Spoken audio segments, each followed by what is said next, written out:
তাহলে সেই ক্ষেত্রে কি আসলে হচ্ছে মোটা বা চিকন এটার কোনো সম্পর্ক আছে, বা হচ্ছে যৌন তৃপ্তির ক্ষেত্রে বা তাদের হচ্ছে যৌন তৃপ্তির ক্ষেত্রে এই যে মোটা বা চিকন এটার সম্পর্কটা কি হচ্ছে তিনি কেমন পেনিস পছন্দ করেন, বড় নাকি ছোট?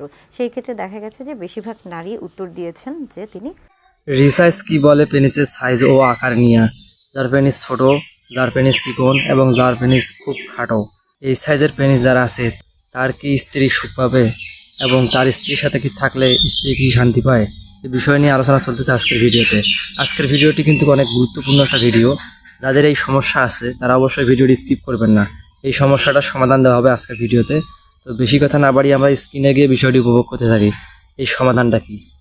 কিছুদিন আগে দুবাইয়ে অনুষ্ঠিত হলো 24তম যৌন স্বাস্থ্য সম্পর্কিত যে ওষুধগুলো রয়েছে সেটার বিশ্ব সভা, এবং সেই সভাতে আমার সৌভাগ্য হয়েছিল অংশগ্রহণ করার।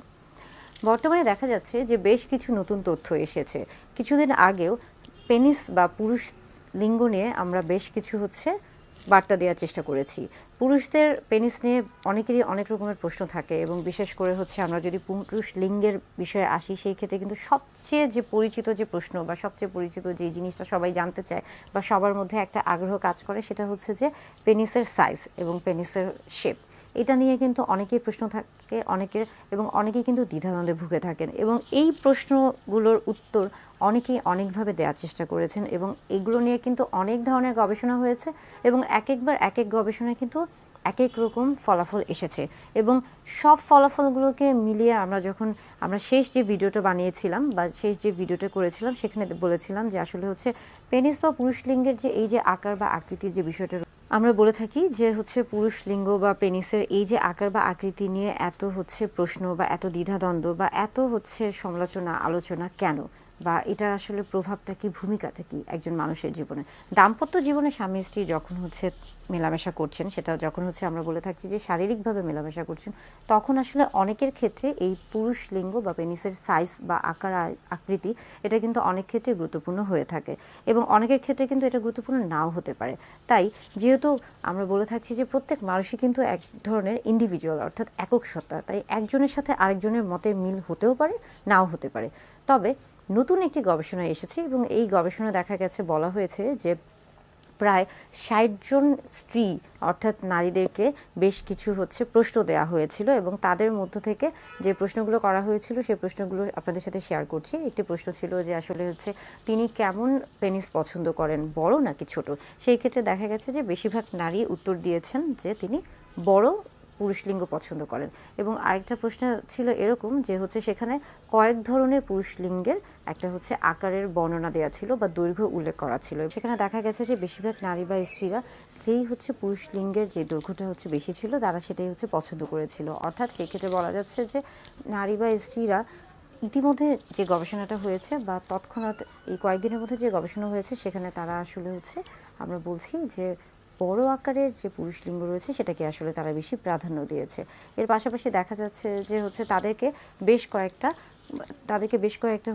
আমরা বলে থাকছি যে উদাহরণ বা বেশ কয়েকটা ডামি বা স্যাম্পল দেওয়া হয়েছিল যে তারা আসলে কোন ধরনের পেনিস বা পুরুষ লিঙ্গ পছন্দ করে থাকেন, এবং সেখান থেকে তারা দেখা গেছে যে তারা সবচেয়ে বড় দৈর্ঘ্যের যে পুরুষ লিঙ্গটা ছিল বা পেনিস ছিল সেটাকেই নির্বাচন করেছে। এই থেকে বোঝা যাচ্ছে যে অতিরিক্ত নারী বা অতিরিক্ত স্ত্রীদের ক্ষেত্রে বা বেশিরভাগ স্ত্রীদের ক্ষেত্রে, নারীদের ক্ষেত্রে তারা যেই পেনিসের সাইজ বড় সেটাকে বেশি প্রাধান্য দিচ্ছে। তাহলে সেই ক্ষেত্রে কি আসলে মোটা বা চিকন এটার কোনো সম্পর্ক আছে, বা যৌন তৃপ্তির ক্ষেত্রে বা তাদের যৌন তৃপ্তির ক্ষেত্রে এই যে মোটা বা চিকন এটার সম্পর্কটা কি? সেই ক্ষেত্রেও যখন তাদেরকে প্রশ্ন করা হয়েছে তখন তারা এটাই বলেছে যে তাদের কাছে তুলনামূলকভাবে যেই পেনিস বা যেই পুরুষ লিঙ্গটা আসলে কিছুটা মোটা সেটাকেই তারা বেশি প্রাধান্য দিয়েছে। অর্থাৎ এই যে এতক্ষণ ধরে আমরা যে গবেষণাগুলোর কথা বলছি এটা খুবই কিছুদিন আগে এই গবেষণার ফলাফলটি এসেছে, এবং এটা নিয়ে এখনও বেশ কিছু গবেষণা চলছে। তবে আমার কাছে মনে হয়েছে যে আসলে পুরুষ লিঙ্গ বা আমরা বলছি যে পেনিসের যে সাইজ অ্যান্ড শেপের যে ব্যাপারটা, এটা আসলে একান্তই আপনার এবং আপনার সঙ্গী অর্থাৎ স্বামী স্ত্রীর দুজনের মধ্যে সম্পর্ক। আপনাদের যদি পারস্পরিক সমঝোতা ভালো থাকে বা আপনাদের যদি আত্মিক সম্পর্কটা ভালো থাকে সেই ক্ষেত্রে আসলে এই বিষয়গুলো খুব বেশি প্রভাব ফেলার কথা না। হ্যাঁ, অনেক সময় প্রভাব ফেলতে পারে যদি আপনাদের দেখা যাচ্ছে আপনাদের নিজেদের মধ্যে তেমন কোনো একটা খুব একটা ভালো দৃঢ় একটা হচ্ছে বন্ধুত্বপূর্ণ সম্পর্ক নেই, সেই ক্ষেত্রে দেখা যাচ্ছে যে অনেক ধরনের সমস্যা হতে পারে। অনেকেই জানতে চান যে আসলে হচ্ছে তিনি পুরুষ লিঙ্গের পরিমাপটা কিভাবে বুঝতে পারবেন বা তার পুরুষ লিঙ্গ কতটুকু, এই দৈর্ঘ্য এবং প্রস্থটা তিনি কিভাবে বুঝতে পারবেন। সেই ক্ষেত্রে বলতে চাই যে এটা আসলে হচ্ছে পরিমাপটা তিনভাবে করা হয়ে থাকে বা তিনটা অবস্থায় আপনি এই পরিমাপটা নিতে পারেন। একটি হচ্ছে ফ্ল্যাসিড পেনিস, অর্থাৎ আমরা বলে থাকি যে স্বাভাবিক অবস্থায় যে পেনিসটি রয়েছে বা যেটি হচ্ছে আসলে স্বাভাবিক অবস্থায় থাকে বা নিচে ঝুলে থাকে সেটাকে আসলে ফ্ল্যাসিড পেনিস বলা হয়ে থাকে। এবং আরেকটা হচ্ছে যে ইরেক্ট পেনিস, অর্থাৎ এটাকে বলা থাকছে যে বা বলা হয়ে থাকছে যে যখন উত্থান হচ্ছে পেনিসের তখনই এটাকে ইরেক্ট পেনিস বলা হয়ে থাকছে এবং এই অবস্থায়ও কিন্তু পরিমাপ নেওয়া হয়ে থাকে।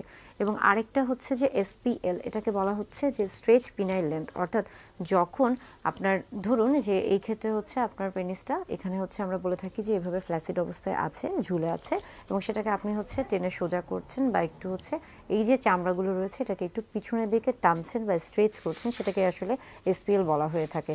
এবং এই ক্ষেত্রে অর্থাৎ ফ্ল্যাসিড বা আমরা ইরেক্ট বা এসপিএল সব ক্ষেত্রেই কিন্তু পিউবিক যে বোনসটা রয়েছে, অর্থাৎ এখানে যে পিউবিক বোনসটা শক্ত অনেকটা, যদি আমরা এটাকে পেনিস মনে করে থাকি সেই ক্ষেত্রে এখানে যে শক্ত যে হাড্ডিটা রয়েছে পিউবিক বোনস, সেটা থেকে কিন্তু আসলে হচ্ছে আপনাকে মাপটা নেওয়া শুরু করতে হবে এবং এটা কিন্তু টিপ অফ দ্য পেনিস, অর্থাৎ এই যে যেই রাস্তা থেকে প্রস্রাব করা হয়ে থাকে বা হচ্ছে এই টিপ অফ পেনিসের এই পর্যন্ত হচ্ছে পুরো মাপটা নেওয়া হয়ে থাকে এবং এটাকেই কিন্তু আসলে হচ্ছে লেন্থ বলা হয়ে থাকছে। এটাকে আমরা বলে থাকছি যে হচ্ছে পিনাইল লেন্থ। এবং আরেকটা হচ্ছে যে পিনাইল গার্ড, যেটাকে আমরা প্রস্থের কথা বলে থাকছি এবং সেটা আসলে মূলত আমরা পিউবিক বোনসের এখান থেকে শুরু করছি এবং এটাকে আমরা ঘুরিয়ে ঘুরিয়ে আসলে হচ্ছে পরিমাপটা নিয়ে থাকি এবং দেখা যায় যে এটা হচ্ছে স্বাভাবিকভাবে বা এশিয়া মহাদেশের ক্ষেত্রে এই যে পরিমাপটা এটা মূলত 3 থেকে 4 ইঞ্চি দৈর্ঘ্যটা হয়ে থাকে এবং হচ্ছে প্রস্থটা অনেকের ক্ষেত্রে 2 ইঞ্চির মতো হয়ে থাকে। অনেকের ক্ষেত্রে এর চেয়ে কম হতে পারে, এর চেয়ে বেশিও হতে পারে, তবে এটা হচ্ছে আমরা বলে থাকছি যে গড়ে।